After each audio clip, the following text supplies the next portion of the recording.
Welcome to the health care tutorials. जैसा कि आपने प्रीवियस लेक्चर में हमारे देखा था, हमने वहाँ पर क्वालिटीज़ ऑफ नर्स को कवर किया था, हमने वहाँ पर हेल्थ केयर टीम की बात की थी, हमने वहाँ पर प्रोफेशनल ऑर्गेनाइजेशन की बात की थी। तो जो हमारा फर्स्ट चैप्टर चल रहा है नर्सिंग फंडामेंटल में, उसमें हमारा नेक्स्ट टॉपिक आता है आईपीआर। आईपीआर क्या होता है? IPR interpersonal relationship. हम यहाँ पर बात करेंगे इंटरपर्सनल रिलेशनशिप की।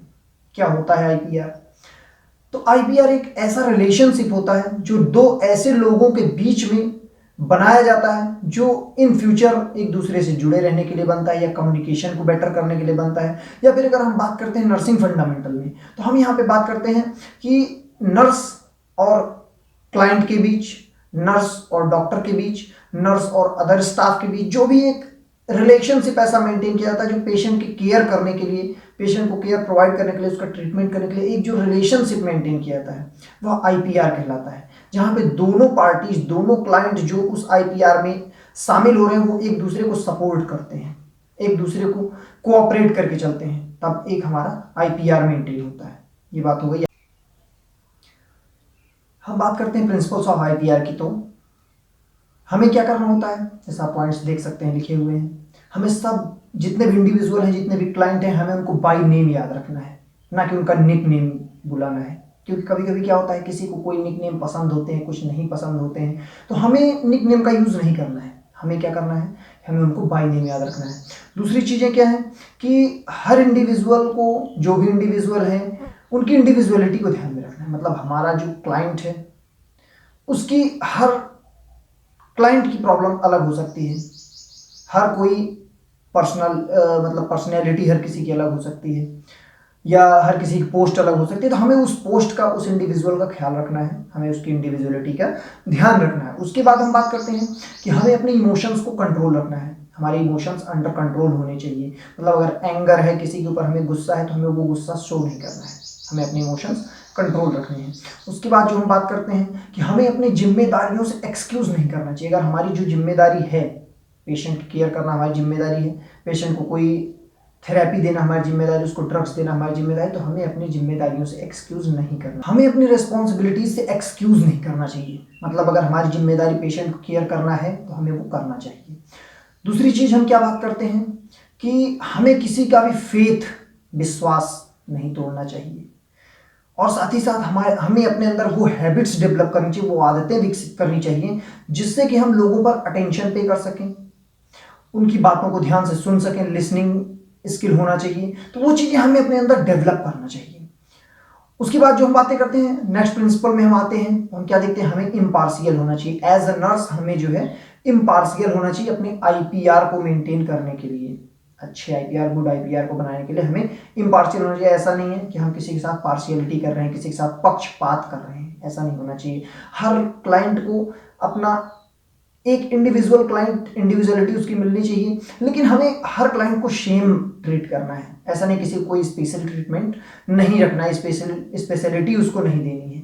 हर क्लाइंट हमारे लिए बराबर होता है। तो इम्पार्शियलिटी होनी चाहिए हमारे अंदर। और साथ ही साथ हमारी जो प्रैक्टिस हो वो जुडिशियरी होनी चाहिए। मतलब लाइक एक जस्टिस होना चाहिए, न्याय होना चाहिए लोगों के लिए, किसी के साथ अन्याय नहीं होना चाहिए उस प्रैक्टिस में। उसके बाद हम बात करते हैं, हमें अपने अंदर वी फीलिंग बनाना चाहिए। मतलब हम क्या है, ये हमारा हॉस्पिटल है, हमारा क्लाइंट है, हमारे लोग हैं, हमारी सोसाइटी, ऐसी फीलिंग हमें अपने अंदर डेवलप करना चाहिए। वी फीलिंग, हमें सब कुछ अपने हिसाब से, अपना समझ करके काम करना चाहिए। उसके बाद जो हम बात करते हैं म्यूचुअल अंडरस्टैंडिंग की, मतलब द्विपक्षीय जो एक समाधान, एक समझ होनी चाहिए।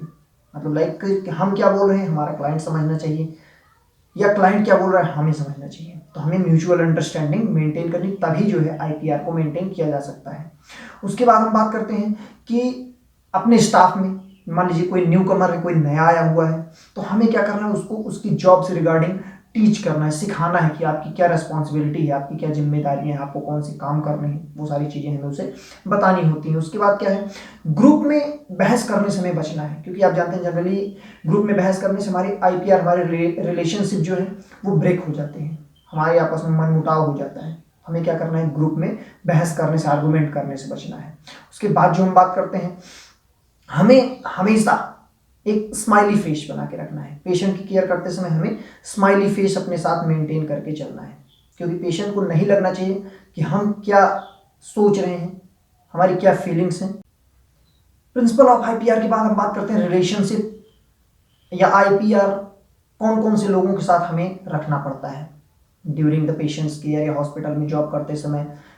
हमें कौन कौन से ऐसे लोग होते हैं जिनके साथ हमारा आईपीआर होता है। सबसे पहली बात करते हैं फिजिशियन के साथ, the nurse and the physician. मतलब नर्स को फिजिशियन के साथ एक आईपीआर मेंटेन करना होता है, उन्हें उनके कमांड के अकॉर्डिंग चलना होता है, उन्हें उनके प्रेस्क्रिप्शन के अकॉर्डिंग ट्रीटमेंट करना होता है, तो उनके साथ एक आईपीआर डेवलप होना चाहिए। उसके बाद बात करते हैं नर्सिंग सुपरिटेंडेंट की। तो हॉस्पिटल का जो एक नर्सिंग सुपरिटेंडेंट होता है जो नर्सिंग स्टाफ को हैंडल करता है पूरा, हमें उसके साथ भी अच्छा आईपीआर मेंटेन करना होता है ताकि हमारी रिपोर्ट्स जो हैं वो प्रॉपरली इंफॉर्मेशन जो है प्रॉपरली ऊपर तक पहुंच सकें, आसानी से हम हॉस्पिटल में जॉब कर पाएँ, चीज़ों को एक कोऑपरेटिव स्टाफ हमारे साथ हो। और उसके बाद बात करते हैं हम हेड नर्स की या डिपार्टमेंटल इंचार्ज जो भी हैं, हमें उनके साथ अपना कैसा आईपीआर मेंटेन करना, उनको वो रेस्पेक्ट देनी है, उनको वो केयर देनी जो वो डिजर्व करते हैं। हम क्या करने जा रहे हैं, उनकी कमांड को फॉलो करना है, उनके डायरेक्शन के अकॉर्डिंग हमें चलना है आईपीआर को मेंटेन रखने के लिए। उसके बाद बात करते हैं हमारे जो फेलो मैन होते हैं, फेलो नर्सेज होते हैं, उनके साथ हमें कैसा रहना है। जो हमारे फेलो स्टाफ हैं लाइक जिन्हें हम ड्यूटी ओवर कर रहे हैं, तो उनके साथ हमारे एक अच्छा आईपीआर होना चाहिए जिससे हम उनको ड्यूटी अच्छे से ओवर कर पाएँ, उनको वो सारी चीज़ें एक्सप्लेन करें, ना कि उन्हें आधी इन्फॉर्मेशन देके हम ड्यूटी ओवर कर दें।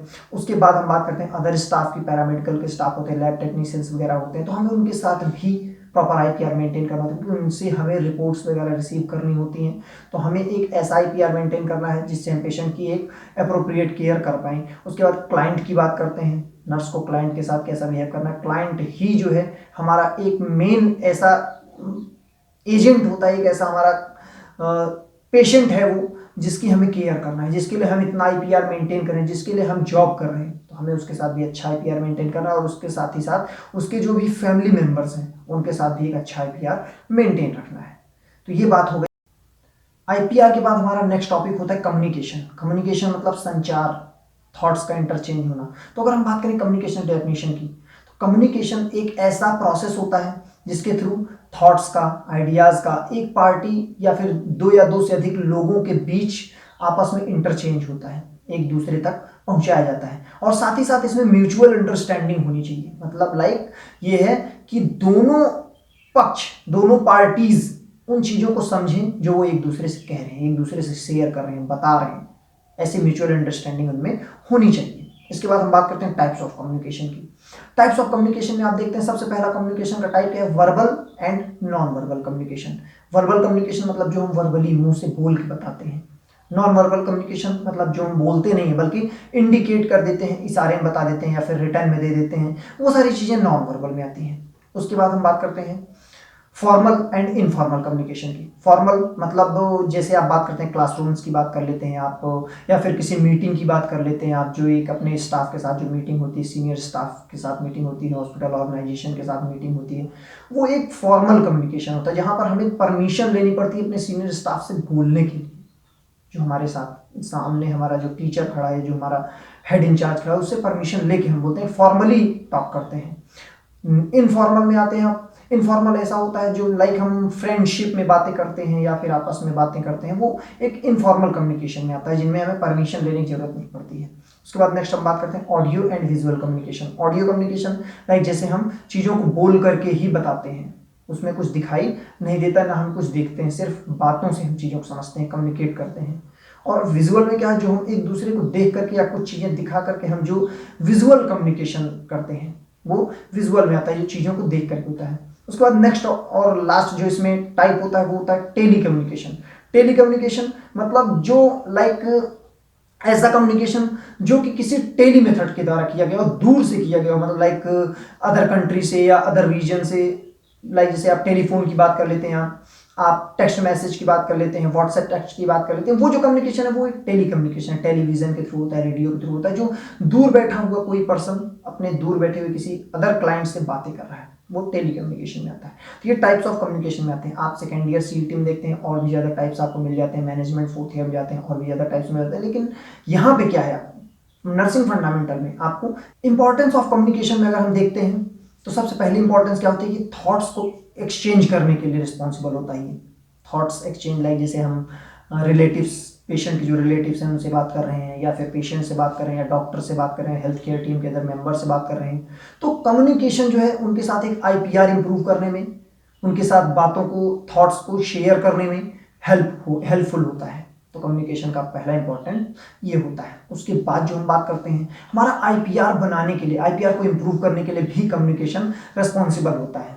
तो मेन नेक्स्ट इंपॉर्टेंस में क्या आता है कि टू इम्प्रूव द आईपीआर।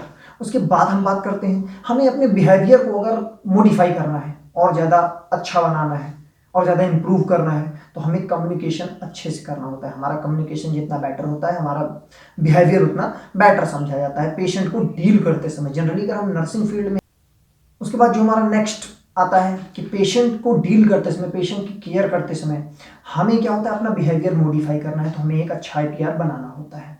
उसके बाद हम बात करते हैं कि मान लीजिए हम कोई डिसऑर्डर आ रहा है, मतलब लाइक पेशेंट की केयर करते समय या फिर हॉस्पिटल ऑर्गेनाइजेशन में या फिर वार्ड में कोई डिसऑर्डर आ रहा है, तो उस डिसऑर्डर से अगर हमें बचना है तो हमें अपना कम्युनिकेशन अच्छा रखना होगा। अगर हमारा कम्युनिकेशन लोगों से बेटर है तो हम सारी चीज़ों को शेयर करवाते हैं, नहीं तो चीज़ों को हैंड ओवर करते समय या वार्ड ड्यूटी चेंज करते समय या कोई इंफॉर्मेशन देते समय कोई एक ऐसी गलती हो जाती है, एक ऐसा मिसअंडरस्टैंडिंग हो सकती है जिससे हमारा कम्युनिकेशन प्रॉपर नहीं होगा, तो पेशेंट की केयर प्रॉपर नहीं हो पाती है। तो हमें इन चीज़ों से कम्युनिकेशन बचाता है। उसके बाद क्या होता है कि हॉस्पिटल पॉलिसीज़ जो हैं या फिर हॉस्पिटल के जो रूल्स हैं, उनको क्लाइंट की केयर करते समय हम ध्यान रख सकते हैं।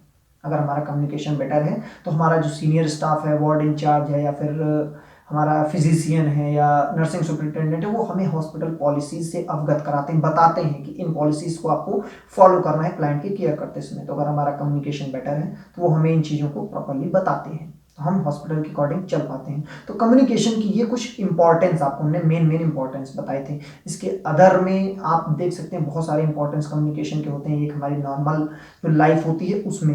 उसके बाद हम बात करते हैं एसेंशियल्स या एलिमेंट्स ऑफ कम्युनिकेशन की। एसेंशियल्स या एलिमेंट्स ऑफ कम्युनिकेशन, जैसे जैसे आप आगे बढ़ते जाते हैं नर्सिंग में आपको और ज़्यादा एसेंशियल्स देखने को मिलते हैं, लेकिन जो बेसिक एसेंशियल्स हैं, 5 एसेंशियल्स की बात की जाती है। फर्स्ट वन क्या है, सेंडर, मतलब मैसेज को भेजने वाला, जो मैसेज को भेज रहा है। लाइक जैसे अगर दो पार्टी में बात करें, फर्स्ट पार्टी जो है वो एक सेंडर हो गया। उसके बाद नेक्स्ट आता है मैसेज, वो क्या मैसेज भेज रहा है, कौन सी बात वो कर रहा है, वो नेक्स्ट एसेंशियल है, नेक्स्ट एलिमेंट होता है। थर्ड वन आता है चैनल, मतलब किस चीज़ के थ्रू बात कर रहा है, लाइक जैसे टेक्स्ट के थ्रू बात कर रहा है, व्हाट्सएप के थ्रू बात कर रहा है, मैसेंजर के थ्रू बात कर रहा है, या फिर टेलीग्राम के थ्रू बात कर रहा है, या फिर टेलीफोन के थ्रू बात कर रहा है, कॉल के थ्रू बात कर रहा है, जो भी है वो एक चैनल होता है। उसके बाद रिसीवर, जो हमारा नेक्स्ट क्लाइंट है जो मैसेज को रिसीव कर रहा है, वो रिसीवर होता है हमारा नेक्स्ट एलिमेंट। और लास्ट वन होता है फीडबैक, मतलब उस मैसेज को देख करके उसके रिस्पॉन्स में वो क्या रिस्पॉन्स दे रहा है, क्या फीडबैक दे रहा है, वो हमारा लास्ट एलिमेंट होता है जो कम्युनिकेशन होता है उसका। कम्युनिकेशन के एसेंशियल एलिमेंट्स में ये 5 मेन चीज़ें आती हैं, sender, message, channel, receiver and feedback. ये हमारे 5 एसेंशियल्स होते हैं कम्युनिकेशन के।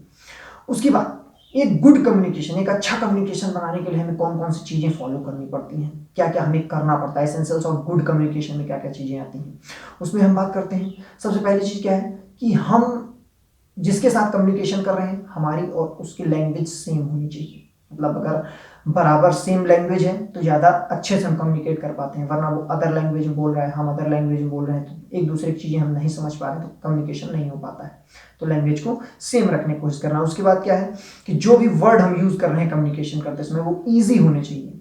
लाइक हमें कोई ऐसे एब्रीविएशन वाले वर्ड नहीं यूज़ करने हैं, कोई शॉर्टकट नहीं यूज़ करना है, शॉर्ट टर्म टर्मिनोलॉजी का स्पेशली यूज़ नहीं करना है। अगर हम क्लाइंट के साथ बात कर रहे हैं तो ईजी वर्ड्स यूज़ करने हैं जो दोनों क्लाइंट्स या दोनों पार्टीज को समझ में आ रहे हैं जो कम्युनिकेशन में पार्टिसिपेट किए हैं। उसके बाद क्या है कि हमें ध्यान रखना है कोई टेक्निकल वर्ड या एब्रीविएशन को, जैसा हमने पहले ही आपको बताया, अवॉइड करके चलना है।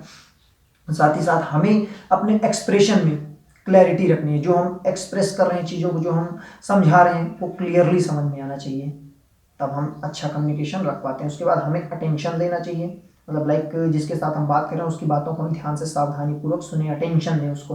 उसके बाद क्या है, हमें टाइमिंग का ध्यान रखना है और रेलिवेंस रखना है, हम जो कंटेंट उससे शेयर कर रहे हैं कितना रेलिवेंट है, कितना विश्वसनीय है और कितने टाइम में हम उसके साथ शेयर कर रहे हैं, तो इसका भी हमें ध्यान रखना है। उसके बाद बात करते हैं कि किसी भी चीज़ के बारे में हम बता रहे हैं तो उसके कंटेंट का हमें थरोली नॉलेज होना चाहिए, अच्छे से नॉलेज होना चाहिए।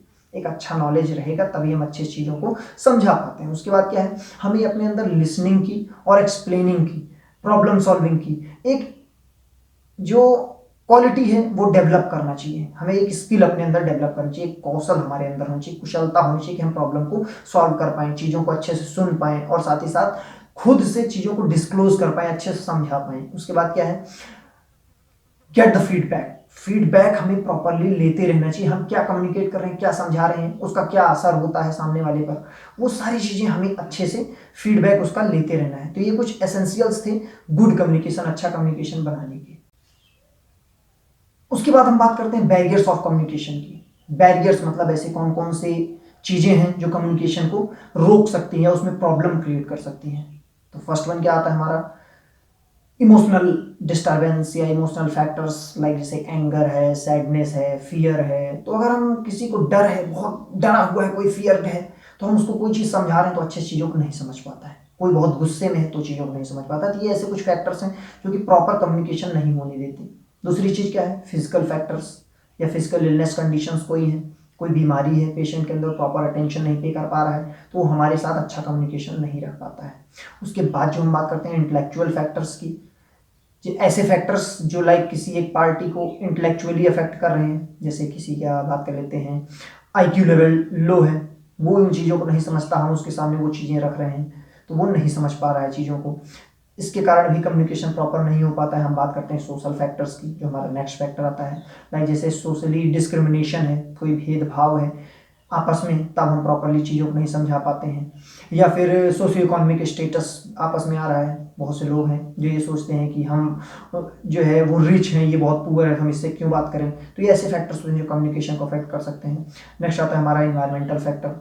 इन्वायरमेंटल फैक्टर जैसे इन्वायरमेंट में कोई नॉइज़ है या फिर प्राइवेसी की कमी है तो हम प्रॉपर बात नहीं कर पाते हैं। मतलब अगर हमें एक अच्छा इन्वायरमेंट नहीं मिलता है तो हम अपने थॉट्स को एक्सचेंज नहीं कर पाते हैं। तो ये कुछ बैरियर्स होते हैं कम्युनिकेशन के। तो यहाँ पर आपका ये कम्युनिकेशन और आईपीआर, ये दो टॉपिक्स खत्म हो जाते हैं। इससे रिलेटेड जो भी आपके डाउट्स होते हैं आप कमेंट सेक्शन में वहाँ पर जाकर पूछ सकते हैं, आपको प्रॉपर उसका आंसर मिलेगा।